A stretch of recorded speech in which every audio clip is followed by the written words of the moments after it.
Yo, what up? My name is Don, and I wanted to make this video to help Feral Druids be able to beat the Mage Tower challenge that I just beat yesterday, Thursday, October 9th. There are a lot of guides out there that show you how to beat the Mage Tower challenge, but most of them are fairly old and want you to farm specific gear and trinkets, etc. to be able to do it. And that's not really necessary at all, so I wanted to come up with this updated guide to show you how to do that. And two, with all the controversy surrounding the recent Legion remix with some people getting bear skins and sparkle cat skins that they didn't earn, people are now up in arms about should they just be able to keep them, or should the Mage Tower challenges reward these old rewards that have been taken away from the reward pool of the Mage Tower challenges. And I personally have many thoughts on that, but I just wanted to show, because a lot of people are saying that, you know, it's kind of impossible with the current scaling of the game, that they are in fact wrong, and this video is going to showcase that. So hopefully this helps some people be able to check that achievement off in their achievement menu, and if Blizzard does in fact bring it back, then this is a great guide to show you how to achieve it without doing any sort of cheese tactics and using current War Within gear. Let's get into it. Okay, so here we are back in the game, and I wanted to show my build real quick that I used to defeat Agatha. It's not really that much different from my regular Mythic Plus Feral build, but a couple key things I wanted to note that I think were useful for the fight, and I've seen people suggest different things, but here's what I went with. So the only differences from my main build is that I took away Double Clawed Rake. I'm not using Rake because I believe it's a waste of energy, especially when one of the imp types spawns in waves of 3, and realistically all you need to do is spread your bleed on them through your Primal Wrath. So I took out Double Clawed Rake, and I took out actually Avatar of Ashamain, which a lot of people say you need, but I didn't really go for that. I was going for maximum AoE, so I decided to put a point into Feral Frenzy, which I think use normally anyway, and I decided to put a point into Adaptive Swarm, which I actually forgot to use during my successful run of Agatha. And it's honestly because it's just not a spell that I use often. So I had put that down in my F2 position, which is a weird button for me to press. So I just kind of forgot to do that. But I mean, you can watch the fight. You know, I was able to do it without using Adaptive Swarm the entire time. And if I switch to my regular build, you can see the only things that switches is those two. So I will put the code for this build down in the description of the video if that helps anybody, so they don't have to wonder, you know, to look through exactly and try to match it up by the pictures. And that is my build for Agatha. Hopefully that helps. All right, so Well met. I'm gonna go try the Mage Tower. I'm not using any special gear. I'm just using all my regular heroic level 80 gear, scale down. I did put lower level gems in it, only because these rings didn't have gems in the first place, so it's not like I was destroying good gems.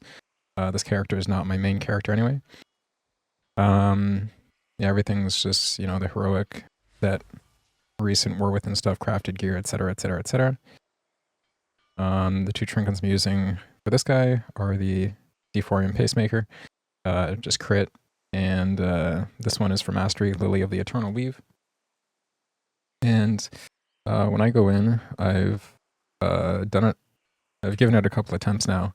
I basically have about, I think, 830 agility when I go in there, and I've seen videos of people doing it within the last year. The most recent video I have is from 11 months ago, actually. So it is the War Within content, but that person is using lower level gear. But basically, you know, they just put a large stress on the amount of agility that you need, the amount of main stat that you need.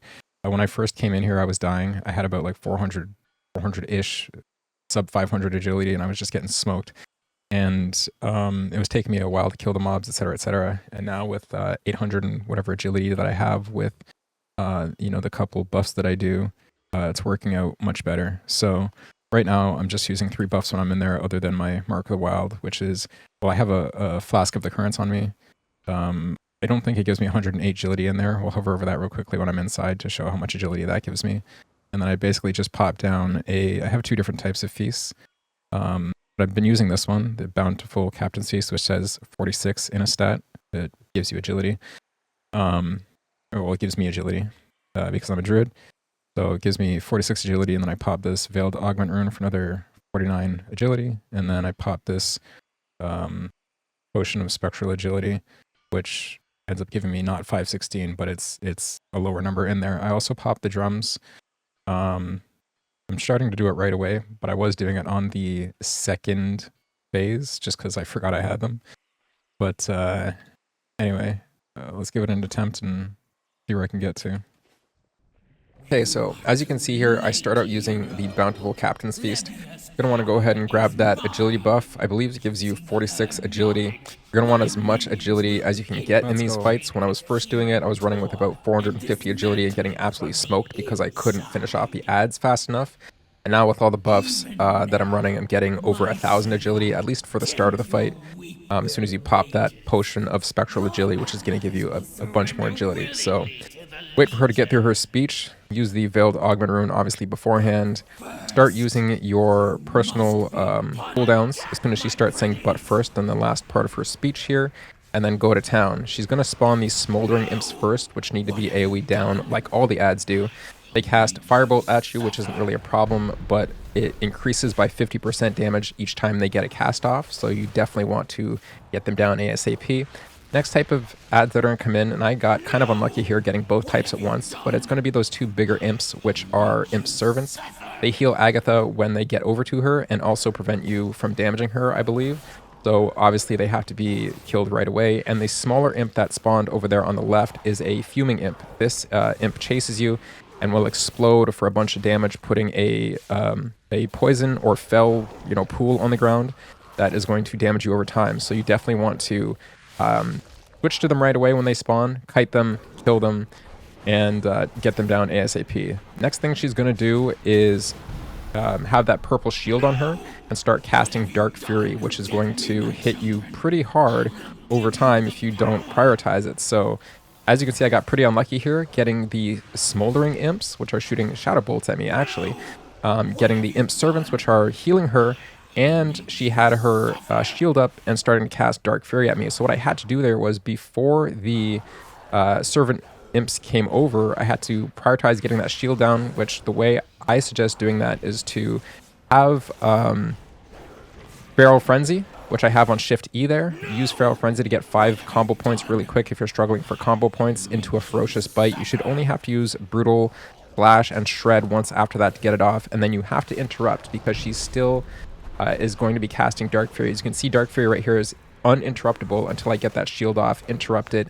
The Imp Servants come over, and then I'm going to try to get 2 or 3 points at least to put into Primal Fury. You don't really need Primal Fury to last a long time. They do go down fairly quick, but what you're trying to do is spread that bleed so that when you Ferocious Bite them, the damage can still go on to Agatha as well.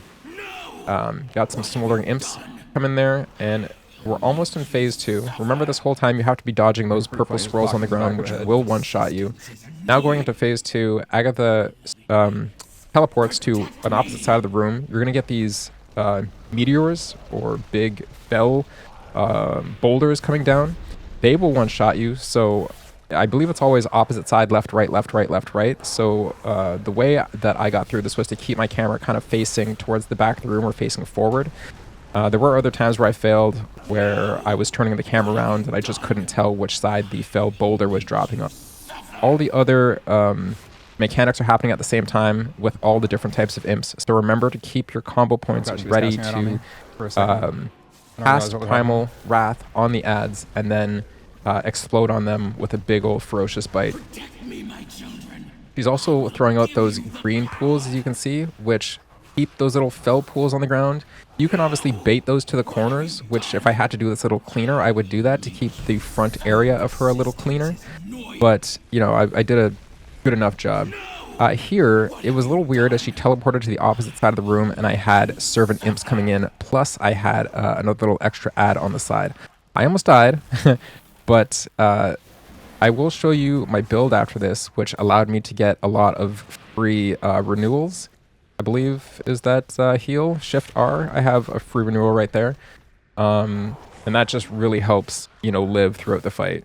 So when you get to this side of the room, again, all the same mechanics, purple shield, you know, interrupting Dark Fury, dodging the purple swirls, dodging the green fell pools, getting the fuming imp down right away, switching to the ads. But what I find here helps is either staying it in your head, left, right, or turning the camera around every once in a while. Like as soon as you dodge a boulder, you can go back to focusing on what you need to focus on. Here's another spicy area where a lot of, and I almost died. I opened up the UI and I almost died. That was wild. So these imps were getting a bunch of healing off. They're not really the priority there. They're not damaging you. They're just healing her a bit. The priority there would have been all of the imps that were throwing Shadow Bolt at me. You want to switch to the imps that are damaging you, absolutely, and then switch to the imps that are healing her. They're not going to be the ones that that finish you off, and then you can get back onto Agatha. But remember, the only thing that supersedes that is that she has her purple shield on, which she's going to start casting Dark Fury into you. So you really don't want to get caught with all of these things happening at once. As you can see, this was a spicy fight for me, but I did pull it off eventually in the end. So after we get, after we're done at the opposite side of the room, we come back to this side. A little spicy, everything's still happening. The spiciest moment is going to be when these smoldering imps spawn. And I forgot, there's actually a fourth type of imp there, the umbral imps. Those are the ones shooting Shadow Bolt. I'm not sure if it's the same, as in the Shadow Bolt increases by damage by 50% every time they get a successful cast off. But it doesn't really matter. Any imp shooting any sort of fire or Shadow Bolt at you needs to Let's go, baby! die ASAP. So there it is. Let's go! That was it. I was super excited, as you could hear. That was it. I did it. I did it. I did it. I did it. I did it. I was super excited, as you could hear. And yeah, that is how you do Agatha. Holy cow. So I don't get anything? I don't get anything other than my own satisfaction. Oh my goodness. I thought I wasn't recording for a second. No, I am. Everything's good. Yeah.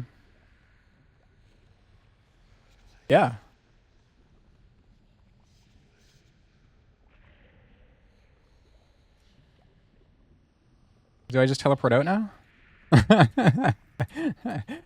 I did it, man. Yeah, so stoked. Just in time, too. I mean, I'm a couple minutes late for my stream, but I'm super stoked, and that's how you do that. So I will provide a voiceover on exactly my thought process as I was doing that. Yeah, because I know I got real quiet towards that last attempt. So thank you so much for watching.